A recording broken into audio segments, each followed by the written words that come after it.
आइए अब हम लोग इसी क्रम में अगले चैप्टर के क्वेश्चनों को देखते हैं और उस क्वेश्चन को किस तरह सॉल्व करेंगे उसको हम आपको बताते हैं। देखिए अगला चैप्टर जो है वो विद्युत चुंबकीय तरंग है और विद्युत चुंबकीय तरंग में हम लोग सबसे पहले बहुविकल्पी प्रश्नों का हल ढूंढेंगे। बहुविकल्पी प्रश्नों में देखा जाए तो कुछ सिलेक्टेड बहुविकल्पी क्वेश्चन है जिसको हम आंसर करेंगे और एग्जाम के व्यू से इंपॉर्टेंट क्वेश्चन होंगे। जैसे कह रहा विद्युत चुंबकीय तरंग उत्पन्न होती है, तो हम लोग इस चैप्टर में सीखे थे कि विद्युत चुंबकीय तरंग क्या है और ये कैसे उत्पन्न होती है। तो ये प्रयोगों पर ये प्राप्त हुआ, मैक्सवेल ने बताया था कि यहाँ पर जो विद्युत चुंबकीय तरंग होता है वो ई और बी के कारण उत्पन्न होता है, जिसमें से अगर देखा जाए तो विद्युत चुंबकीय तरंगें किसी 3D प्लेन में अगर देखा जाए तो किस प्रकार संचरित होती है। अगर x अक्ष की दिशा में विद्युत चुंबकीय तरंग संचरित होती है तो इसमें E जो होता है अगर y अक्ष की दिशा में है तो B जो होता है वो z अक्ष की दिशा में होता है। अर्थात E का संचरण x अक्ष की दिशा में तरंगों के रूप में और B का भी संचरण x अक्ष की दिशा में तरंगों के रूप में, लेकिन E जो होता है y अक्ष के अकॉर्डिंग ये क्या करता है, संचरण करता है और B जो होता है चुंबकीय क्षेत्र तब z अक्ष के अलॉन्ग संचरण करता है। तो इसमें पूछा विद्युत चुंबकीय तरंगें उत्पन्न होती हैं, किससे उत्पन्न होती हैं?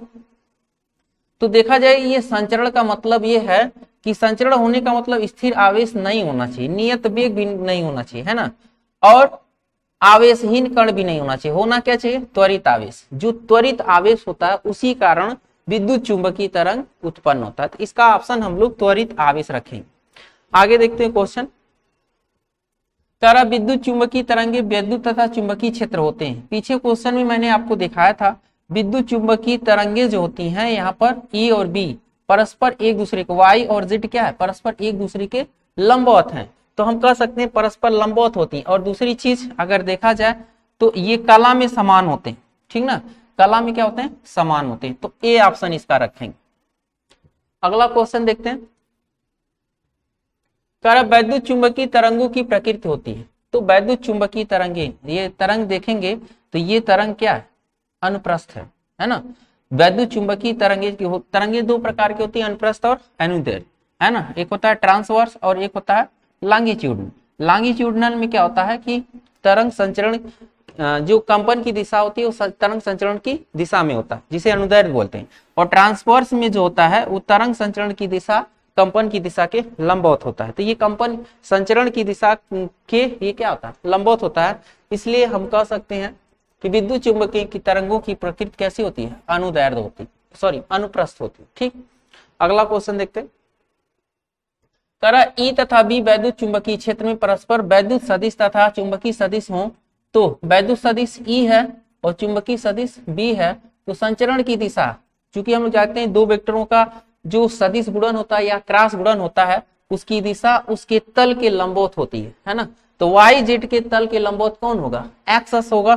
तो जो ई क्रॉस बी है, vector E cross vector B, उसी की दिशा में तरंग संचरण की दिशा होगी, ठीक है। अगला क्वेश्चन देखते हैं। सबसे बड़ी तरंगदैर्घ्य की वैद्युत चुंबकीय तरंग है। अब एक चीज ध्यान रखिएगा, हम लोग याद रखेंगे Ramai VU XY, Ramai VU XY याद करने से आपको याद रहेगा कि उसके तरंगदैर्घ्य और आवृत्ति किस प्रकार है।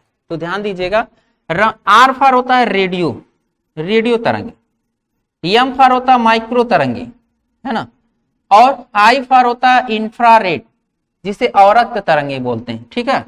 और V जो होता है वायलेट जिसे बोलते हैं परावैंगनी, सॉरी V फॉर होता है विजिबल, ठीक है, जिसे बोलते हैं दृश्य, ठीक। U फॉर होता है अल्ट्रा वायलेट जिसे बोलते हैं परावैंगनी, ठीक। और वहीं पर X जो होता है एक्स रेज और गामा रेज, एक्स किरणें और गामा किरणें, ठीक है। ये क्रम हम लोग याद रखेंगे, जिसमें से सबसे अगर तरंगदैर्घ्य की बात करें तो सबसे अधिक रेडियो तरंगों की तरंगदैर्घ्य होती है ना। तो तरंगदैर्घ्य अगर क्रम देखें तो ये तरंगदैर्घ्य का घटता क्रम होगा, ठीक है, इधर सबसे बड़ा रेडियो होगा। वहीं उसी के विपरीत आवृत्ति होती है तो आवृत्ति का बढ़ता क्रम। सबसे अधिक आवृत्ति जो होगी एक्सरे की होगी और सबसे अधिक जो तरंग दैर्ध्य किसकी होगी, रेडियो तरंगों की होगी। इसलिए हम लोग कौन सा यूज करें, इस फार्मूला को अगर याद रखेंगे तो आपको कंफ्यूजन नहीं होता। दरअसल ये जो तरंगे होती हैं पता होता है कि सभी तरंगे विद्युत चुंबकीय तरंगे, लेकिन इनका क्रम न याद होने से क्वेश्चन का आंसर जो होता है आप देखेंगे कि आप भूलते रहेंगे, आप मिस कर देंगे कि क्वेश्चन का आंसर क्या है। इसलिए इसको अगर याद रखेंगे रमई VU XY, तो रेडियो तरंगे जो होती हैं उनका जो तरंगदैर्ध्य होता है वो बड़ा होता है।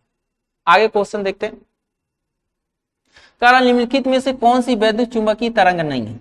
तो होता क्या है, विद्युत चुंबकीय तरंग की बात कर रहा है, तो विद्युत चुंबकीय तरंग में गामा किरण तो विद्युत चुंबकीय तरंग क्योंकि वही मिला था, अवरक्त भी मिला था और एक्स मिला था, क्या नहीं मिला था अभी सीख पहले, अल्फा किरणें, है ना।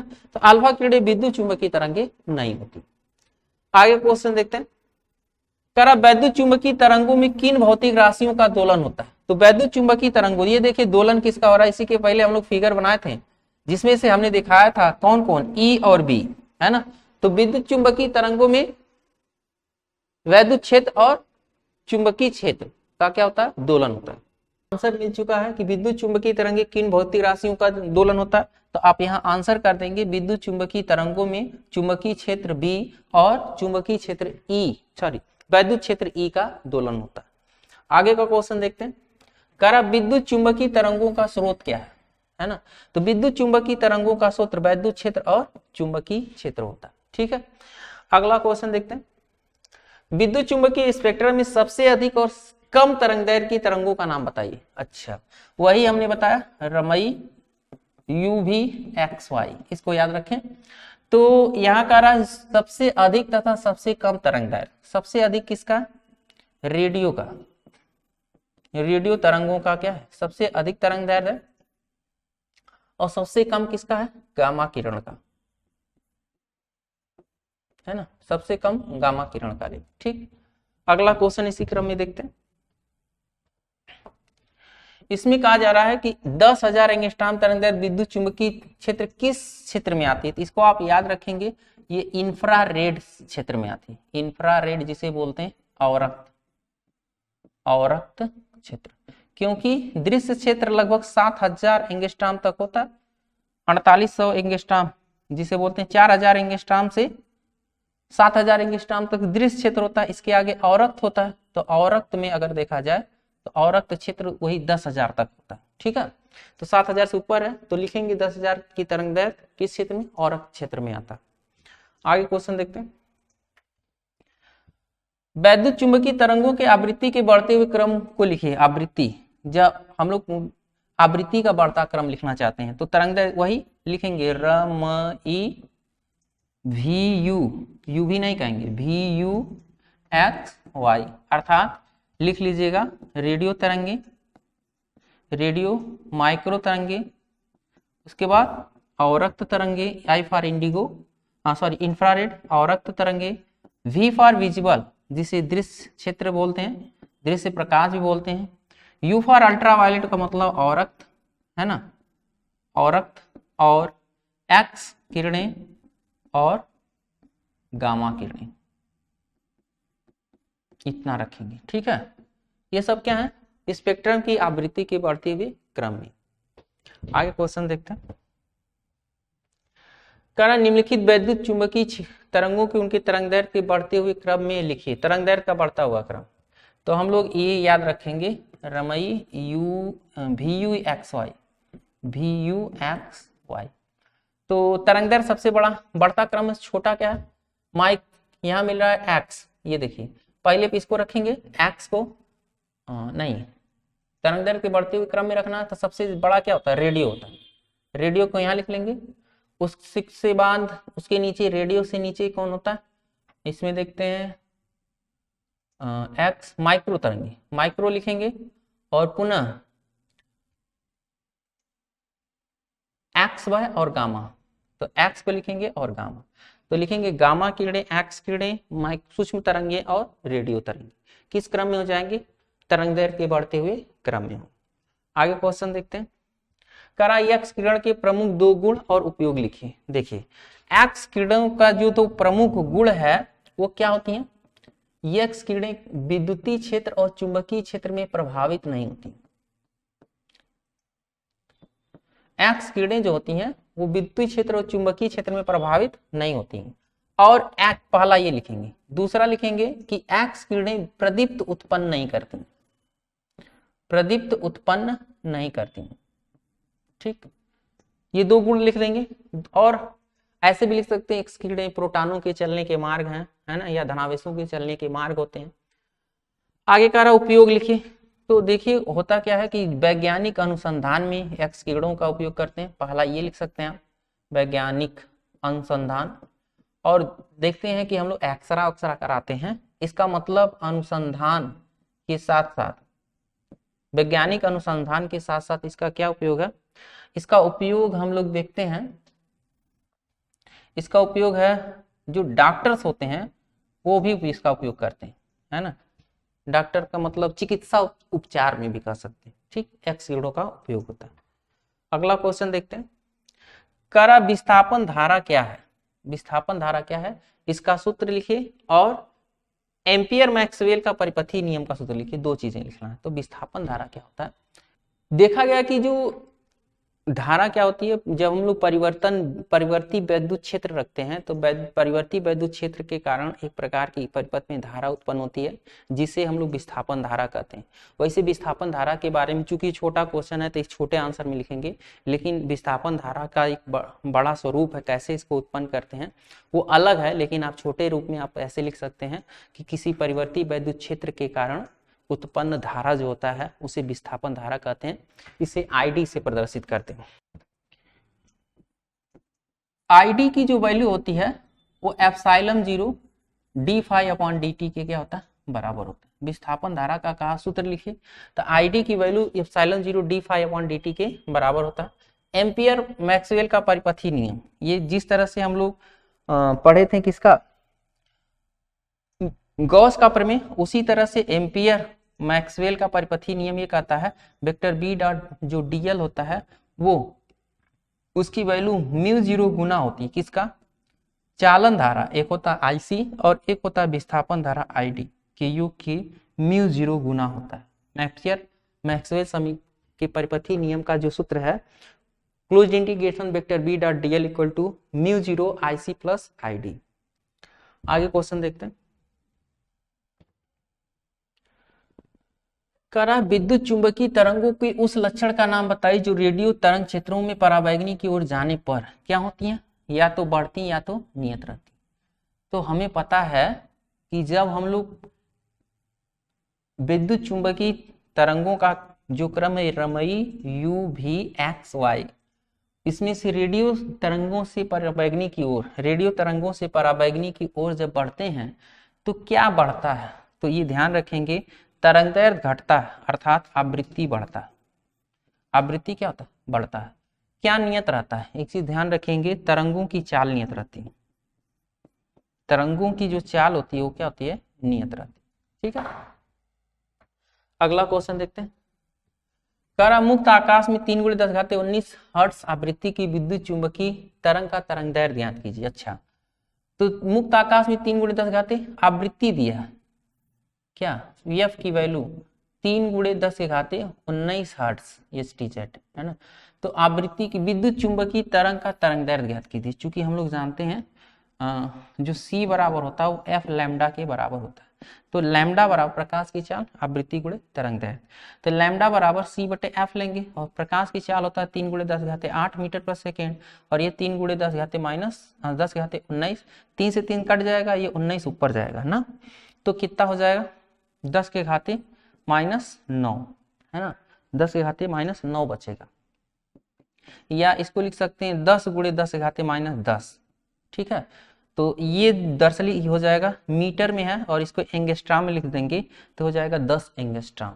ठीक है, तो जो विद्युत चुंबकीय तरंग है उसका तरंगदैर्घ्य कितना है? 10 एंगस्ट्राम। अगला क्वेश्चन देखते हैं, करा क्वेश्चन में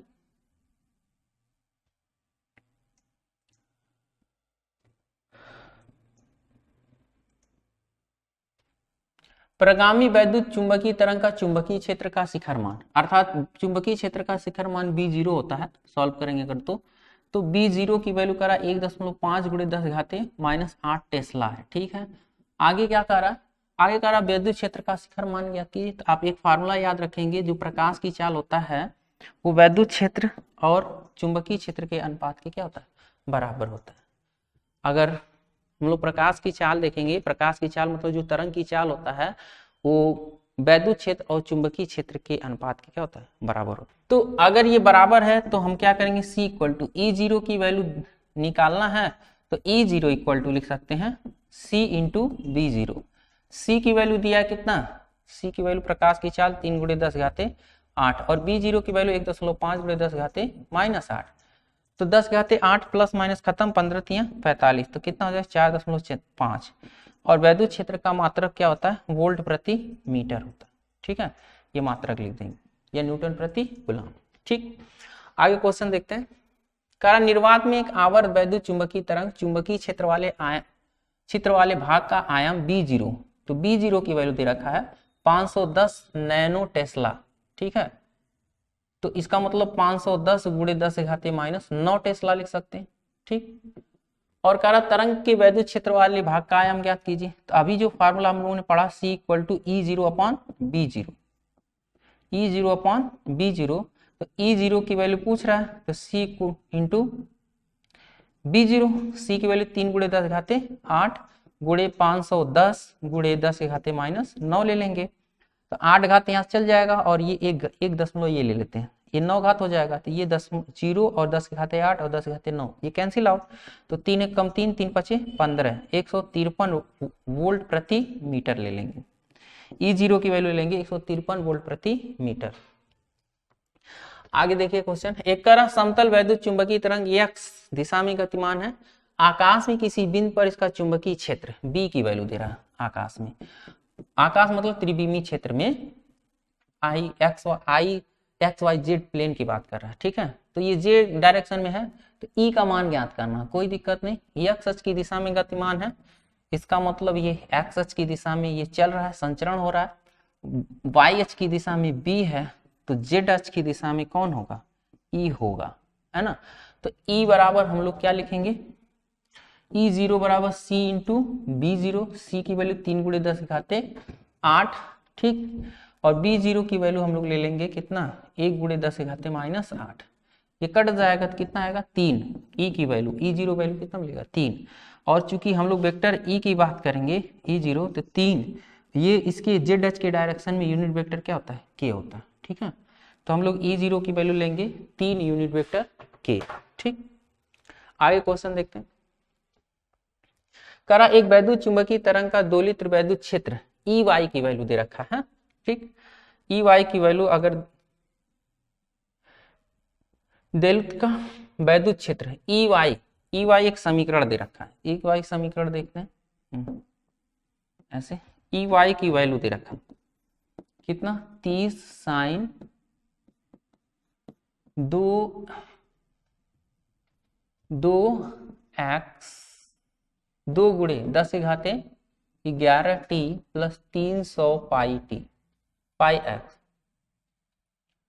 दिया गया, ज्ञात कीजिए। तो इसका तुलना कर देंगे हम लोग, EY = E0 sin ωt + kx से तुलना कर लेंगे। ठीक है, वैद्युत चुंबकीय तरंग का तरंगदैर्ध्य पूछ रहा है, तरंगदैर्ध्य भी निकाल देंगे, आयाम भी पूछ रहा है, पहले ये बता देते हैं।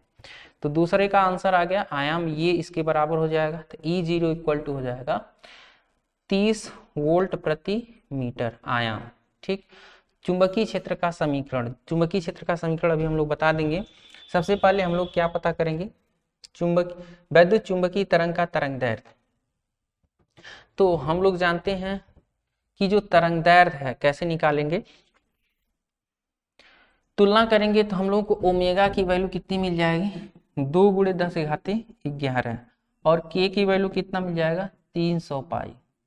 चूंकि k जो संचरण नियतांक होता है उसकी वैल्यू होता है 2π/λ, तो हम लोग लेंगे 300 पाई, पाई कैंसिल आउट, तो लैम्डा = हो जाएगा 2/300। ठीक है, ऐसे ले लेंगे, और इसमें इसको अगर हम लोग भाग देंगे तो लगभग ये मिलेगा 0.1 या ऐसे कहते हैं 2/3 इंटू 10⁻², 2/3 इंटू 10⁻² मीटर लिख करके छोड़ दें, कोई दिक्कत नहीं, तरंगदैर्घ्य निकल गया।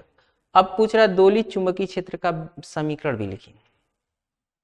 चूंकि B0 इक्वल टू क्या होता है, B0 की वैल्यू जो होगा C इक्वल टू हम लोग जानते हैं E0/B0, ठीक।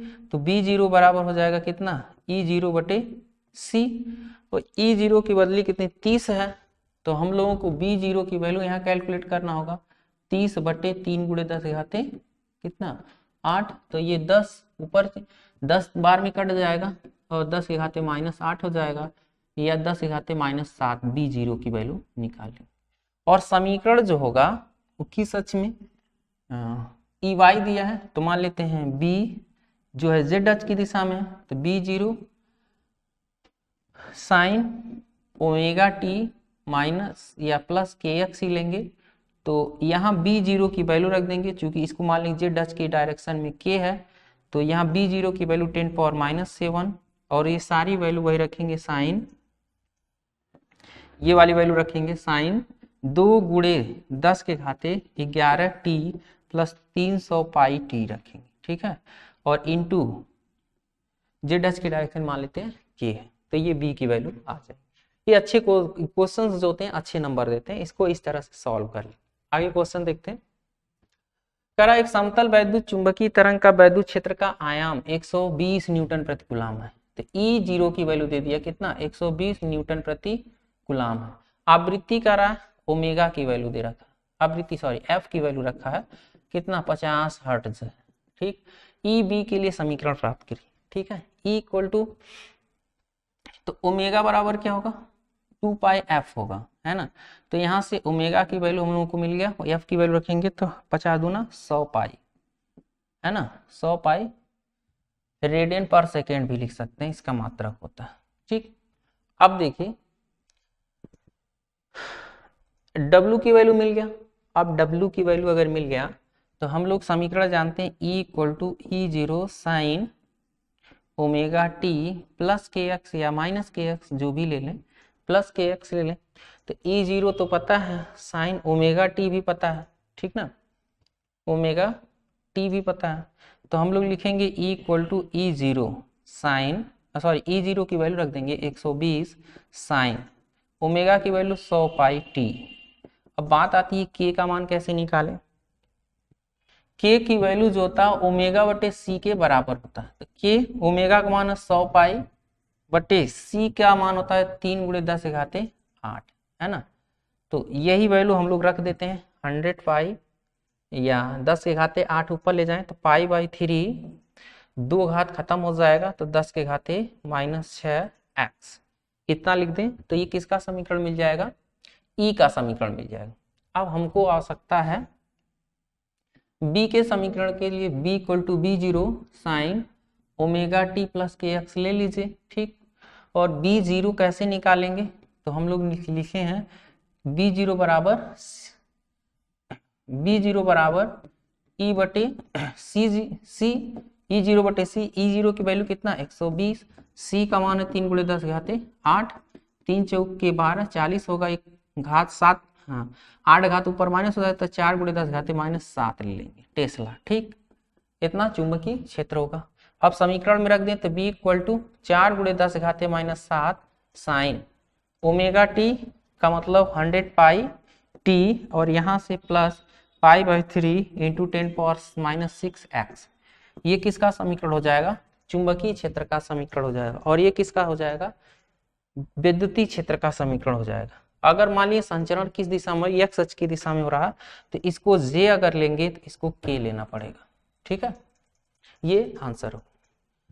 तो इस चैप्टर में बस इतना ही क्वेश्चंस, आप इसको जरूर पढ़ें और आने वाले वीडियो के लिए आप तैयार रहें। वीडियो को देखने के लिए धन्यवाद।